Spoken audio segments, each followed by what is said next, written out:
DeAndre, what did you think when you first heard that you guys had a chance at Osweiler? And then what did you think when you actually got it? And then talk about being in Arizona with him. I really didn't hear about us trying to get him until we got him. So when I heard that we got him, of course I was excited. He come from a championship team. He backed up a great quarterback. So I'm pretty sure they took a lot of time and thought into that process. But I wasn't informed about it before. Until we got him. That's the only time I was informed. But everybody in this organization is pretty excited about it. DeAndre, in this game, people talk a lot about speed, but it's not always about the stopwatch. How much is it just like the speed of your thoughts, speed of your reactions? How much is that maybe even more important than how fast somebody maybe runs at the combine? Because they talk a lot about that as we get closer to the draft.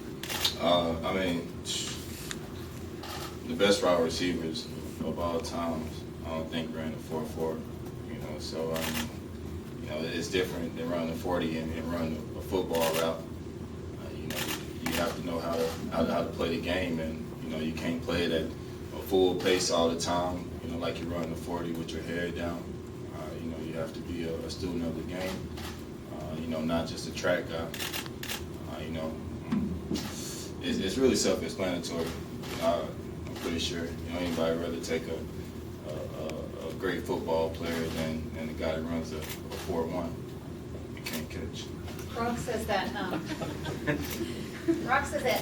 he was really impressed with yours and the wide receivers' work ethic out in Arizona, and really worked you guys hard out there. What were your impressions of that week of workouts? I was very impressed with his leadership skills. Him getting everybody out there and demanding the best from us. Giving us the time and the schedule, basically an itinerary of every day and what we have to do. For him not to know none of us, that speaks a lot about his character and his leadership skills. So he can't talk to the coaches about the plays and the playbook. How much did he rely on you to sort of explain things to him? And how much did you guys talk? He had Tom Savage out there also with him. So those guys were doing more talking about the playbook and what goes on in the quarterback room and him and I. But we was talking about timing and things like that, and what do I like to run, my favorite route, and what he liked to throw the most, and what he feels like he's best at. So we was just kind of going off each other's talent. Did he start asking you things before you guys met up out there, or was it you just have a list of things you wanted to do when you got out there? No, not really. We was just talking, like friends, just building the chemistry. Hopefully he's here a long time. Hopefully I'm here a long time. So, just trying to build a long relationship. How much does that help when you get to spend time? You guys go to these dinners, and he obviously really enjoyed that. How much does those kind of things help as you build that bond with your teammates? It's obviously your quarterback's critical to your future.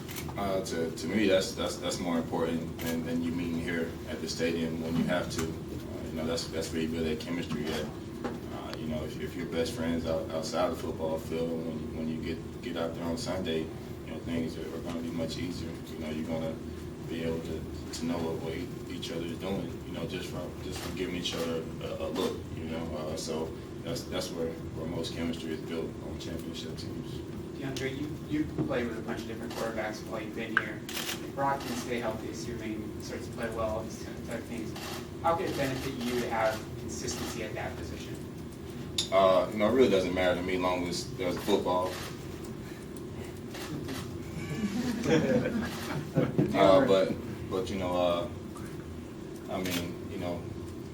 He's a good quarterback, and hopefully, we can build off of what he did last year and what I did last year.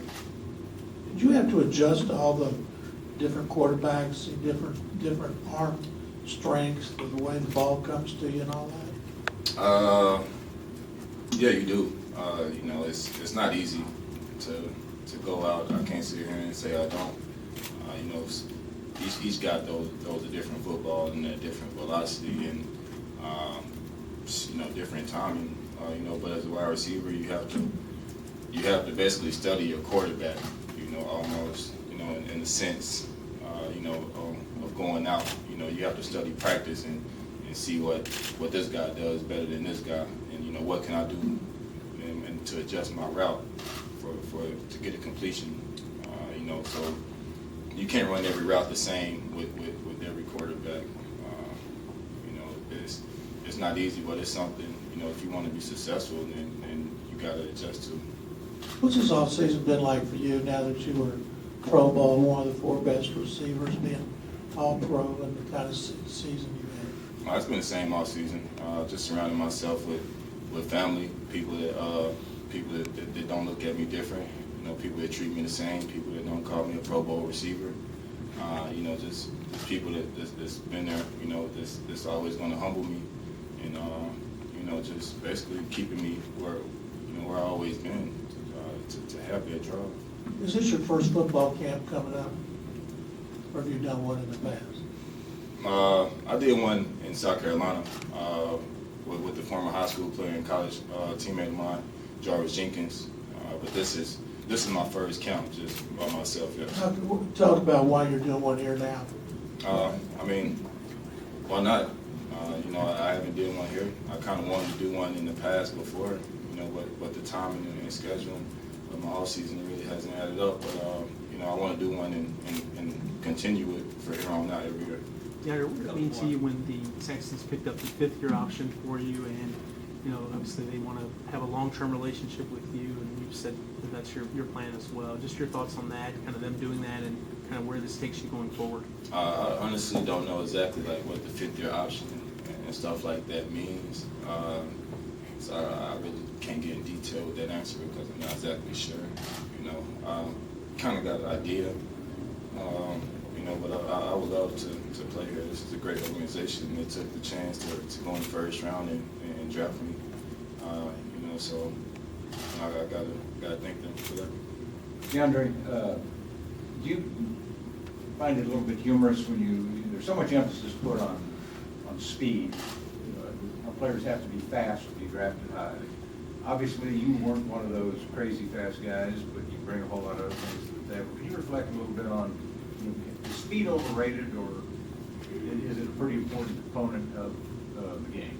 I wouldn't say it's overrated because you don't want to go out there and get a wide receiver that runs a 4.7 but can catch better than anybody. But it's definitely not something that a wide receiver needs to be successful in the NFL. Of all the skills they make you go through, which one do you think is the most valuable one for guys at your position? I would say route running. Obviously being able to catch a football, but being able to basically just be an athlete and getting open. Because sometimes things aren't going to be drawn up and go the way that is predicted to go. DBs get paid to play this game also. So you're never just going to be solely wide open. But it takes more than just being fast to find the seam. Yeah, and where I'm from, we say, a guy a dog or he not a dog. And some people don't know what that means, but it's just basically, he gonna go and get it or he not. It's a little saying in South Carolina. It appears that the Texans will take another receiver in the first round just based on, conventional wisdom. How much attention do you personally pay to the guys out there? Do you go as far to even look at film on and say, well, I'd like to play with this guy, maybe not this guy? No, I honestly don't. I let them do their job. They've done a good job of picking guys, for this team. So, that's out of my hands. Just curiosity, man. Not really. I don't really, care who they draft. I know we're going towards something positive, so that's a good thing. Is being a dog good? It depends what kind of dog you are.